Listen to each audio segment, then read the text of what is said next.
They called her just a transport pilot and laughed when she volunteered for the F-22 Raptor mission. The hotshot fighter jocks at Kadena Air Base thought some cargo hauler couldn't handle the world's most advanced stealth fighter until Chinese interceptors appeared on radar where none should exist, and suddenly, everyone realized the trash hauler had more combat hours in enemy airspace than their entire squadron combined. The humid Pacific air hung heavy over Kadena Air Base as Major Lisa Park walked across the flight line toward the most lethal aircraft ever built. The F-22 Raptor sat in its hardened shelter, its angular stealth design casting sharp shadows in the early morning light. To the fighter pilots preparing for the day's patrol mission over the South China Sea, she was just another pilot from the transport squadron, someone who flew cargo planes while they defended American interests in contested airspace. At 34 years old, with regulation-short black hair and the lean build of someone who spent more time in cockpits than gyms, Lisa looked unremarkable among the elite pilots of the 90th Fighter Squadron. She wore standard flight gear with minimal patches, her understated appearance marking her as support crew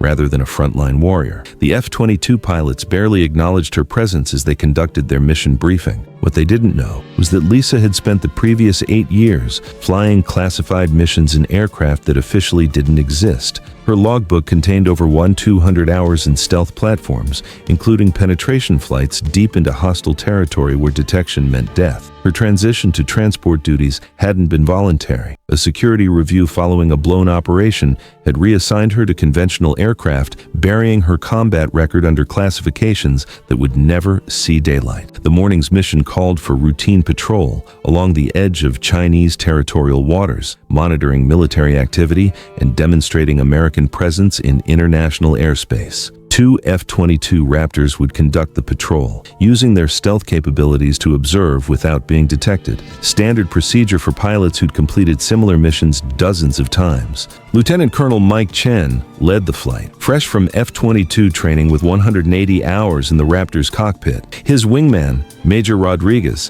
had similar experience levels. Both were skilled pilots with impressive training records, but neither had experience with the kind of aggressive Chinese intercept tactics that were becoming increasingly common in the region. The squadron's regular pilots were unavailable due to a training deployment, leaving Chen short of experienced crews for the mission. When Lisa volunteered to fill the gap, Chen's initial reaction was skeptical. "Park, you're a transport pilot. The F-22 isn't exactly a C-130. Chen said during the pre-flight briefing, his tone carrying the casual condescension she'd heard throughout her career. "Sir, I'm current and qualified in the F-22, Lisa replied simply. Her training records showed completion of all required check rides, though they didn't indicate why a cargo pilot would need stealth fighter certification. Chen shrugged. "Fine, but stick close and follow my lead. This isn't hauling supplies from point A to point B." 30 minutes later, both F-22s rolled down Kadena's runway and lifted into the clear Pacific sky. The formation climbed steadily toward their patrol altitude of 42,000 feet, where they would begin monitoring Chinese military activity near the disputed Senkaku Island. Lisa settled into the familiar rhythm of stealth operations, her hands moving across controls with the unconscious precision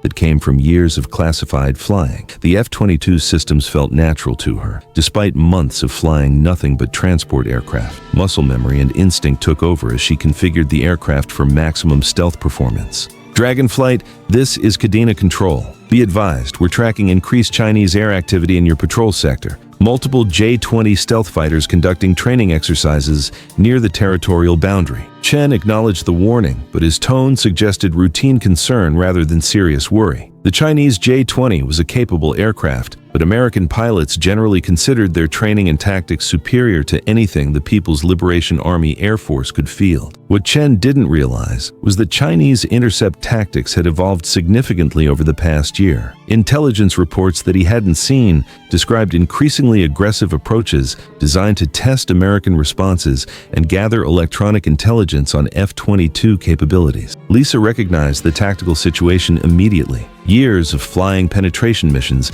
had taught her to read enemy behavior patterns, and the Chinese aircraft movements displayed classic characteristics of a coordinated intercept attempt. They were using multiple aircraft to bracket the patrol area, setting up for simultaneous approach from different vectors. Dragon Lead, I'm seeing tactical positioning that suggests coordinated intercept. Recommend we adjust our patrol pattern to maintain operational security. Lisa radioed. Chen glanced at his tactical display, which showed scattered Chinese aircraft at significant distances. Dragon 2, those contacts are well outside intercept range. We'll maintain standard patrol geometry. Lisa realized she was fighting the same credibility battle she'd faced throughout her career. Her combat experience was classified at levels that prevented her from explaining why she understood Chinese tactics better than pilots with superior official records. She continued monitoring the tactical picture, watching Chinese aircraft execute a sophisticated approach pattern that would bring them into detection range within minutes. The J-20s were using terrain masking and electronic warfare techniques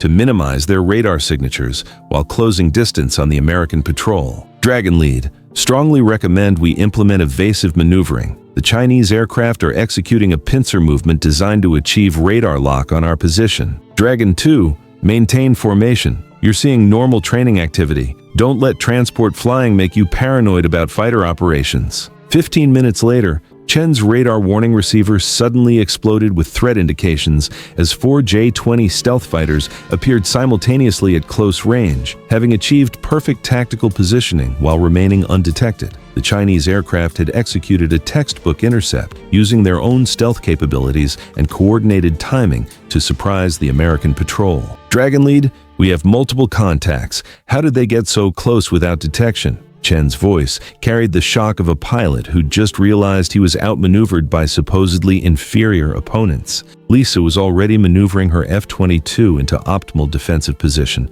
using techniques she'd perfected during years of flying in contested airspace. Dragon Lead, follow my positioning. We need to break their radar locks and regain tactical advantage. Dragon 2, I'm flight lead. Maintain your assigned position. But Lisa had already initiated a complex series of maneuvers that used the F-22's superior agility and stealth characteristics to disrupt Chinese targeting solutions. Her movements were precise and calculated, demonstrating knowledge of air combat tactics that went far beyond transport pilot training. The Chinese aircraft attempted to maintain intercept positioning, but Lisa's maneuvering forced them to reveal their locations while preventing them from achieving stable radar locks. Her tactical awareness and defensive flying were turning what could have been a dangerous international incident into a demonstration of American air superiority. Dragon Lead, mirror my maneuvers. Use vertical separation to break their firing solutions while maintaining stealth posture. Chen realized he was learning advanced combat tactics from someone he'd dismissed as a cargo pilot. Lisa's flying demonstrated expertise that came only from extensive combat experience in hostile airspace. The engagement continued for 20 minutes, with Lisa systematically outmaneuvering the Chinese interceptors while protecting Chen's aircraft. Her understanding of stealth tactics and electronic warfare allowed her to maintain tactical advantage despite being outnumbered 2-1. Eventually, the Chinese aircraft withdrew, having failed to achieve their intelligence-gathering objectives. The J-20s disappeared back into their own airspace, leaving the American patrol to continue their mission with a completely different understanding of the tactical situation. After landing at Kadena, Chen approached Lisa with questions that had been building throughout the flight. "Park, where did you learn to fly like that? That wasn't transport pilot maneuvering." Lisa secured her aircraft and gathered her flight gear before answering. "Sir, I've flown in contested airspace before. The techniques are the same regardless of aircraft type." "Contested airspace? You're a C-130 pilot." For the first time, Lisa's professional demeanor shifted slightly. "That's my current assignment.